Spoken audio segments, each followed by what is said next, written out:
أعاني من نقص أكسجين كنت، وصار عندي مشاكل كثيرة. ففي ناس دلوني على المركز الأوروبي اللي هو باستشارة الدكتور مهند الكسواني، وقال لي عملية جراحة ما بتفيدك.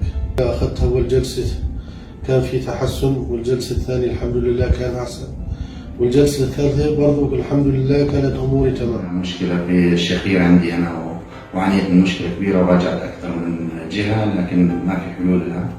أنا جيت هون لعند المركز الأوروبي وناخذ جلسات معالجة بفضل الله والحمد لله عن طريق الليزر، والحمد لله تحسنت من الجلسة الثانية بالليزر، والشخير خف عندي حتى في البيت، والأمور ما شاء الله بالتمام والحمد لله والشكر.